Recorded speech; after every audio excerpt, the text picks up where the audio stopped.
నా హైడ్రేషన్ కోసం I just trust one thing, ఫుల్గా వాటర్ ఉండే కంట్రీ డిలైట్ వల్ల పొలాచి కోకోనట్స్. సో ఇప్పుడే కంట్రీ డిలైట్ యాప్ డౌన్లోడ్ చేసుకొని ఆర్డర్ చేయండి. అమరావతి రీలాంచ్కు మన ప్రధానమంత్రి నరేంద్ర మోడీ వచ్చారు. సహజంగానే మోడీ ఏమిస్తారు, ఏం మాట్లాడతారు అన్నది ఉత్కంఠ. మోడీ ఏం మాట్లాడారు, ఏం మాట్లాడలేదు. కేంద్ర ప్రభుత్వ విధానాన్ని వివరించారు, సహజమది. అనేక అభివృద్ధి ప్రాజెక్టులకు, ముఖ్యంగా rail and road connectivity projects ప్రారంభోత్సవం చేశారు.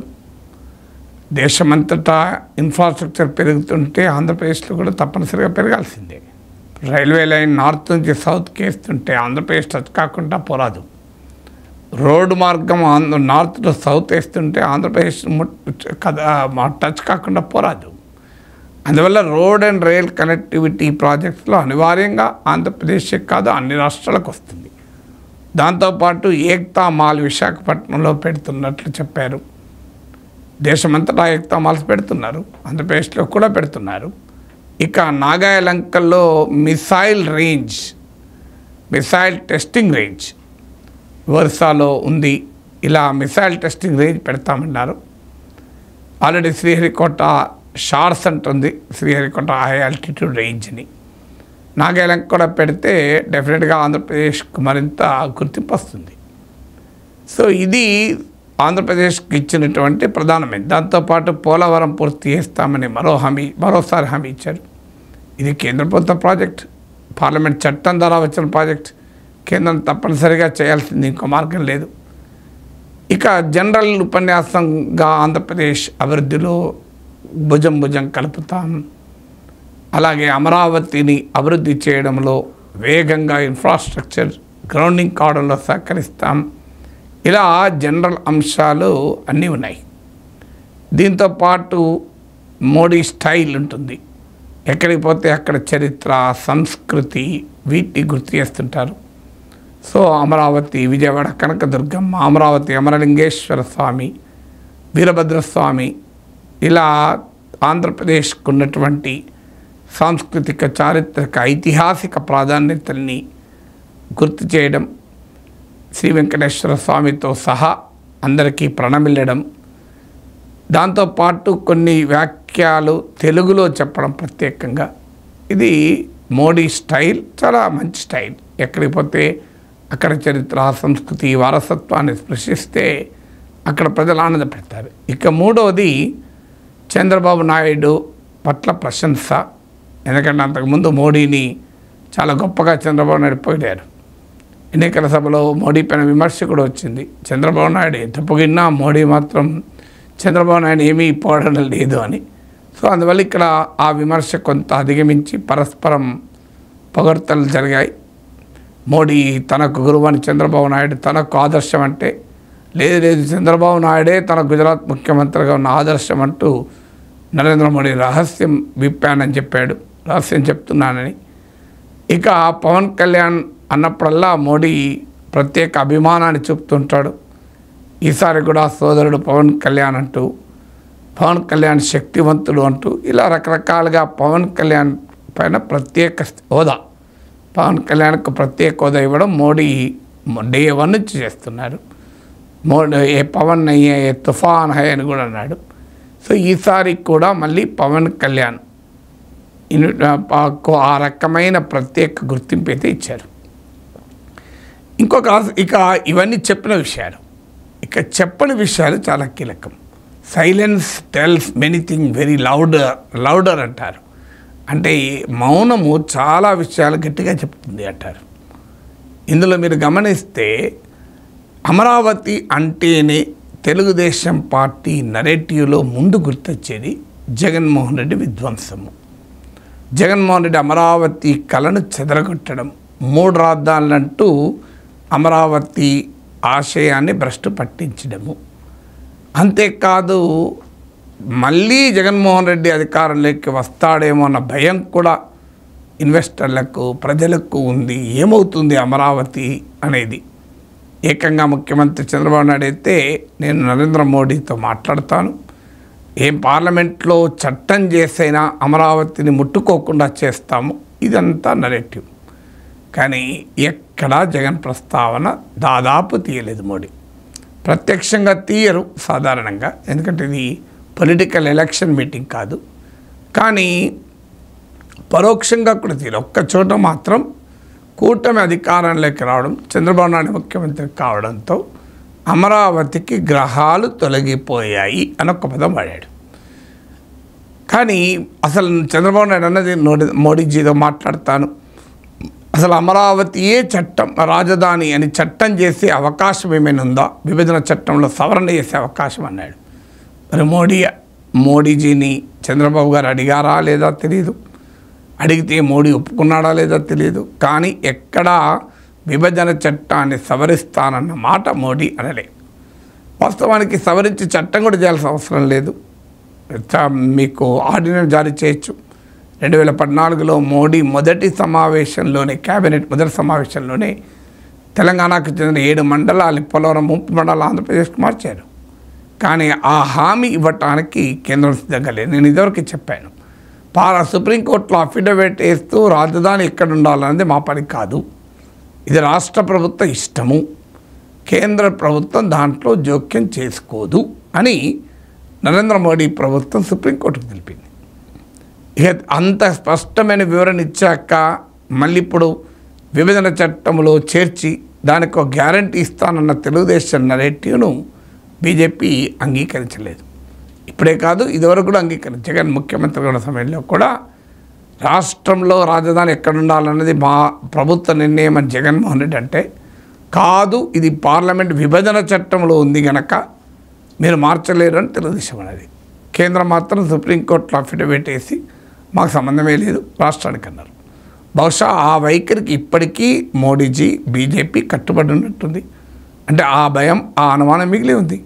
జగన్ మళ్ళీ ముఖ్యమంత్రి వస్తే మళ్ళీ 3 రాజధానులు అంటాడేమో, అంటాడని అనడం లేదు, అనడం కరెక్ట్ అని కూడా అనడం లేదు. ఖచ్చితంగా జగన్ ఇకనైనా అమరావతి వివాదానికి పులిస్టాప్ పెట్టాలి, 3 రాజధానుల ముచ్చట వదులుకోవాలి, ఆంధ్రప్రదేశ్కు రాజధానిగా అమరావతి ఉండాలి.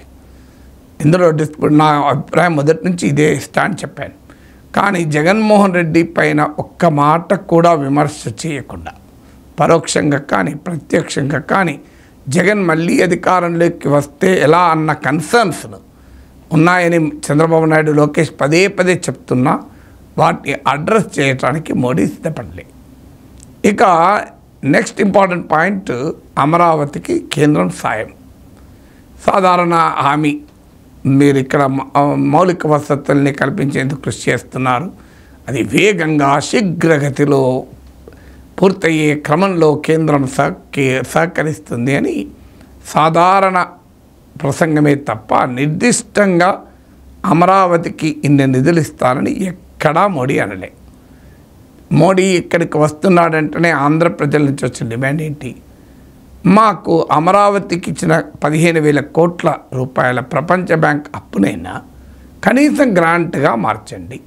For the benefit of people who do not know, grant అంటే మళ్ళీ చెల్లించాల్సిన అవసరం లేదు, అప్పు అంటే వడ్డీతో సహా రాష్ట్రమే చెల్లించాలి. సో వడ్డీ అప్పు ఇప్పించడానికి కేంద్రం అవసరం లేదు. అసలు చంద్రబాబు నాయుడు పలుకుబడితో ప్రపంచంలో ఎక్కడైనా అప్పు పడుతుంది. ప్రపంచ బ్యాంకే మెచ్చిన నాయకుడు చంద్రబాబు నాయుడు.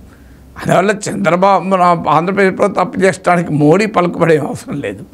15,000 కోట్లు ప్రపంచ బ్యాంక్ నుంచి అప్పిచ్చారు. ప్రపంచ బ్యాంక్ ఏమైనా చంద్రబాబుకు కొత్తనా, చంద్రబాబుకు ప్రపంచ బ్యాంక్ కొత్తనా, తెలుగు ప్రజలకు ప్రపంచ బ్యాంక్ చంద్రబాబు మధ్య ఉన్న అనుబంధం కొత్తనా?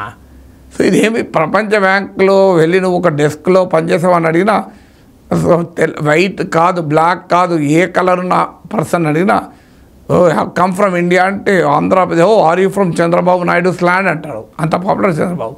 దానికి మోడీ ఇప్పించేది ఏముంది? మరి ఈ 15,000 కోట్లన గ్రాంట్గా మార్చవచ్చు కదా. నాలాంటి వాళ్ళైతే కనీసం 50,000 కోట్లు 5 ఏళ్ల పీరియడ్లో ఒక 10,000 కోట్ల చొప్పున అమరావతికి ఇవ్వాలి అని. ఎందుకని అమరావతికి ప్రత్యేకంగా గ్రాంట్ అడుగుతున్నాం? దానికి కూడా ఒక రీజన్ ఉంది. ఏదో కావాలని మోడీని ఇబ్బంది పెట్టడానికో విమర్శ కోసం అనడం లేదు. రాష్ట్ర విభజన సీమాంధ్ర ప్రజలు అంగీకరించలేదు. తెలంగాణ ప్రజల అభీష్టం మేరకు రాష్ట్రం ఇచ్చారు. భౌగోళికంగా హైదరాబాద్ తెలంగాణలో ఉంది కనుక అనివార్యంగా అది తెలంగాణ రాజధాని అయింది, కేంద్ర పాలిత ప్రాంతం. ఇలా ఎన్ని చెప్పినా సాధ్యం కాలే. కానీ హైదరాబాద్ నగర ఎవల్యూషన్లో 1956లో ఉమ్మడి ఆంధ్రప్రదేశ్ ఏర్పడ్డాక 2014 ఈ 58 ఏళ్ల ప్రస్థానంలో హైదరాబాద్ మహానగర ఎవల్యూషన్ ఆవిర్భావము పరిణామక్రమంలో ఉమ్మడి రాష్ట్రంలోని అన్ని ప్రాంతాల ప్రజల భాగస్వామ్యం ఉంది, అన్ని ప్రాంతాల ప్రజల కంట్రిబ్యూషన్ ఉంది. కానీ అల్టిమేట్గా 58 ఏళ్ల తర్వాత ఆ నగరం అన్ని ప్రాంతాల సంయుక్త కృషితో ఏర్పడిన నగరం కాస్త రాజకీయ భౌగోళిక కారణాల వల్ల అనివార్యంగా తెలంగాణకే వెళ్తుంది. ఎవరు నచ్చినా నచ్చకపోయినా దట్ రియాలిటీ. ఎందుకంటే తెలంగాణ నడిబొడ్డున ఉంది. అందువల్ల తెలంగాణకు హైదరాబాద్ వెళ్ళడాన్ని ఎవరు తప్పుపట్టడం లేదు.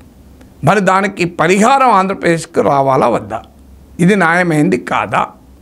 ఇక్కడ 56 ఏళ్ళు ఉమ్మడి రాష్ట్ర రాజధానిగా అన్ని ప్రాంతాల ప్రజల భాగస్వామ్యంతో రాజధాని రూపుదిద్దుకుంటే ఇవాళ మీరు 56 ఏళ్ళ తర్వాత వెళ్ళిపోమంటుంటే మరి ఆంధ్రప్రదేశ్ ప్రజలకు రాజధాని నిర్మించాల్సిన బాధ్యత ఎవరిపైన ఉంటుంది?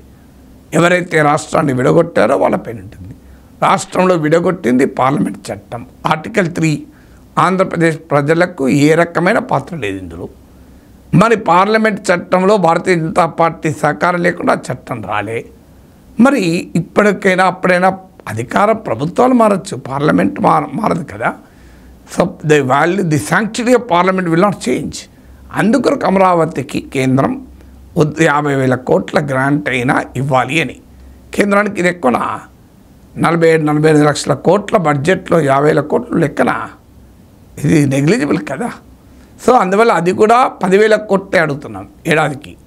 5 ఏళ్లలో 50,000 కోట్లు అడుగుతున్నాం. 5 ఏళ్లలో ఒక్క ఏడాదిలోనే 40-45 లక్షల కోట్ల బడ్జెట్ ఉంటుంది కేంద్రానికి. ఇక మరో ముఖ్యం ఏంటంటే నరేంద్ర మోడీ చెప్తున్నాడు కదా, వికసిత భారత్కు వికసిత ఆంధ్రప్రదేశ్, ఆధునిక ఆంధ్రప్రదేశ్ నిర్మాణానికి అమరావతి కంట్రిబ్యూట్ చేస్తుందని. అందుకే అడుగుతున్నాను, మరి పెట్టుబడిగా వికసిత భారత్కు ఉపయోగపడుతుంది అన్నప్పుడు కేంద్రము ఇందులో పెట్టే పెట్టుబడి ఎంత? అమరావతి నిర్మాణంలో, అమరావతి ఆవిర్భావంలో, నిర్మాణంలో కేంద్రం భూమికి ఎంత చెప్పాలి కదా. ఆ మాట చెప్పలేదు. అది కాకుండా ఆంధ్రప్రదేశ్ ప్రజలకు జరిగినటువంటి చారిత్రక అన్యాయం ఉంది. 1953లో మద్రాసు నుంచి విడిపోయి ఆంధ్ర రాష్ట్రంగా కర్నూలు రాజధానిగా ఏర్పడ్డారు. 1956లో ఉమ్మడి రాష్ట్ర రాజధానిగా హైదరాబాద్ ఏర్పడంతో కర్నూలు వదులుకున్నారు. మొదలు మద్రాసు వదులుకున్నారు, రెండవ టైం కర్నూలు వదులుకున్నారు. మూడవసారి 2014లో తెలంగాణ ప్రజల కోరికను కేంద్రం మన్నించినప్పుడు మళ్ళీ హైదరాబాద్ను వదులుకున్నారు. ఈ 3 సార్లు జరిగిన నష్టానికి పరిహారం ఉండాలా వద్దా? ఇది మనం అడిగేది. మరి దీనిపైన మోడీజీ ఒక్క మాట మాట్లాడలేదు. నేను మోడీని తప్పు పట్టను. మనవాడే అడగకపోతే ఇచ్చేవారు ఎవరికి ఇస్తారు? ఎందుకంటే అడిగేవారే లేరు ఆంధ్రప్రదేశ్లో. అధికారంలో ఉన్నవారు అడగరు, ప్రతిపక్షంలో ఉన్నవాళ్ళు అడగరు. అధికారంలో ఉన్నవాళ్ళు ఇబ్బంది పెట్టడం ఎందుకని అడగరు, ఎలాగో ఇవ్వడు కనుక. ప్రతిపక్షంలో వాడు ఎందుకు సిబిఐలు ఈడీలతో పెట్టుకుంటామని వాళ్ళు అడగరు. ఎవరు అడగాలి మరి? అందుకని ఇలా ప్రత్యేక హోదా అలాగే తయారైంది కదా. ఎక్కడన్నా ప్రత్యేక హోదా గురించి కానీ విభజన హామీల గురించి కానీ ఏమైనా మాట్లాడారా? చంద్రబాబు నాయుడు మాట్లాడాడు. ఆ మాట కాస్త మీకు కడప స్టీల్ ప్లాంట్ గురించి మాట్లాడాడు, ప్రత్యేక హోదా గురించి మాట్లాడలేదు అఫ్కోర్స్, కానీ కడప స్టీల్ ప్లాంట్ మాట్లాడాడు. మోడీ ఎక్కడన్నా హామీ ఇచ్చాడా? విశాఖ స్టీల్ ప్లాంట్కు 11,000 కోట్లు ఇవ్వడాన్ని చంద్రబాబు నాయుడు ప్రశంసించారు. కానీ విశాఖ స్టీల్ ప్లాంట్ను ప్రైవేటీకరిస్తామని కేంద్ర కేబినెట్ చేసిన నిర్ణయాన్ని ఉపసంహరించుకుంటామని మోడీ ఏమన్నా హామీ ఇచ్చాడా? ఆ తీర్మానం అలాగే ఉందని పార్లమెంట్లో కూడా ఇటీవల చెప్పారు కదా. అందువల్ల ఆంధ్రప్రదేశ్కు ప్రజల డిమాండ్లైన ప్రత్యేక హోదా, రాజధాని నిర్మాణానికి అప్పులు కాదు గ్రాంట్లు, విశాఖ పట్టణానికి మీరు విశాఖ స్టీల్ ప్లాంటు, ఇలాంటి కీలకమైన అంశాలపైన కేంద్రం నుంచి ఎక్కడా హామీ లేదు. సో మళ్ళీ సాధారణ ఉపన్యాసం తప్ప మీకు ప్రత్యేకంగా లేదు. అన్నిటికీ మించి జగన్ పైన ఒక్క మాట లేదు. రీలాంచ్కి వచ్చారు కదా 2015లో తానే మొదటిసారి ఈ ప్రజా రాజధాని శంకుస్థాపన చేసి అమరావతి నిర్మాణంలో కేంద్రం చాలా పెద్ద ఎత్తున పనిచేసింది 2015 నుంచి అన్నారు. మరి 2018 తర్వాత అసలు మోడీ ఏమిచ్చాడు? మట్టి నీళ్ళే కదా అని చంద్రబాబు అన్నాడు కదా. సో రాజకీయాలు ఎలా ఉంటాయంటే మనకు కలిసి ఉంటే పొగడ్తలు, విడిపోతే విమర్శలు. 2015 నుంచి బాగా పెద్ద ఎత్తున ఇన్ఫ్రాస్ట్రక్చర్కి అమరావతికి కేంద్రం సహకరించిందని మోడీ అన్నాడు. కానీ మా చంద్రబాబు నాయుడు మాత్రం అసలు మీరు మట్టి నీళ్ళే ఇచ్చారన్నాడు. ఇప్పుడు చంద్రబాబు నాయుడు మళ్ళీ పొగుడుతున్నాడు. ఇది ఎంతకాలం నడుస్తుందో మనకు తెలియదు. ఆ రోజు నరేంద్ర మోడీ వచ్చి పోలవరం ఏటీఎంగా మార్చాడు చంద్రబాబు నాయుడు అంటున్నాడు. ఇప్పుడు చంద్రబాబు నాయుడుతో కలిసి పోలవరం పూర్తి చేస్తామంటున్నాడు. ఆ రోజు ఏటీఎం ఎందుకైంది? ఈరోజు మరి పూర్తి ఎట్లా వస్తుంది? రాజకీయాలు అంటే అలాగే ఉంటాయి ఎక్కడైనా. నేనేమి ఇందులో ఆశ్చర్యపడడం లేదు. అందులో ప్రత్యేకించి చంద్రబాబు నాయుడు ఈ ఎండ్ నుంచి ఆ ఎండ్కి ఎంత వేగంగా ప్రయాణం చేయగలడో మనం చూసాం. ఇది నేను చెప్పడం కాదు, నరేంద్ర మోడీయే చాలా వివరంగా విమర్శించాడు కదా. ఇది రాజకీయాల్లో సహజం అనుకుందాం. కానీ మరి రాష్ట్రానికి వచ్చినప్పుడు మీరు ఒక్కసారి బీహార్లో మోడీ ఉపన్యాసం కంపేర్ చేయండి. బీహార్లో మోడీ ఉపన్యాసం, ఆంధ్రప్రదేశ్లో అమరావతిలో మోడీ ఉపన్యాసం రెండు కంపేర్ చేయండి. బీహార్లో ఎంత కాంక్రీట్గా కోశీ కెనాల్ అని ఏ ఎయిర్పోర్ట్లు ఎక్కడ డెవలప్ చేస్తాం, ఏ యూనివర్సిటీలు డెవలప్ చేస్తాం, ఏ కాలువ ప్రాజెక్టు కంప్లీట్ చేస్తాం, ఏ పర్యాటక కేంద్రాలు చేస్తాం, ఏ బౌద్ధమత కేంద్రాలు, ఇలా చాలా నిర్దిష్టంగా ప్రతిపాదనలు ఉన్నాయి బడ్జెట్లో కానీ స్పీచ్లో కానీ.